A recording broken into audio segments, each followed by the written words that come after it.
isang tabi ang trabaho para sa asawa, pag ang asawa, siya yung prioridad. Kaya ako, agad-agad ako kailangan ako ng asawa ko, iiwan ko yan. Iwan ko trabaho, punta ang asawa ko. Sinisikaso ko siya, inalalayan ko siya.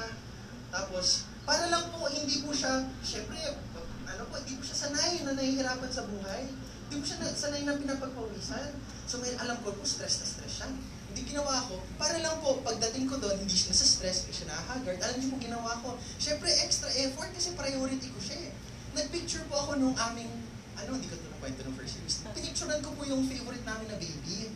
Yung baby po namin, wala pa po kami baby. Yung baby po namin, isa pong Monstera. Monstera Deliciosa.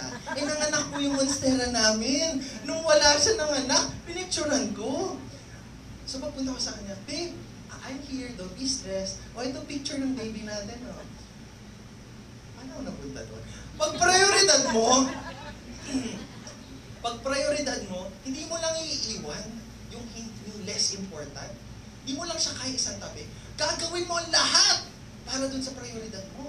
At yun po yun yung kailangan po ata natin mas maintindihan pag sinabi natin, Lord, ikaw ang gagawin kong prioridad. Na pag ginawa natin prioridad ng Panginoon, dapat yung iba na mas mababa, dapat handa natin ang isang tabi. Kaya sabihin mo sa katabi mo, congratulations. Congratulations. Kaya isinatabi mo, ang iyong tulog, ngayong umaga, sa Panginoon. Para sa Panginoon. Amen. Antok na ako kanina. Nyo, ang Panginoon, isa sa pahinga nyo. Pero hindi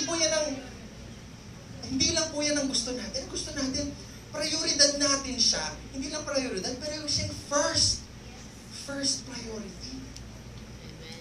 Kaya nga sabi po dito, babalikan natin, Elijah said to her, do not fear.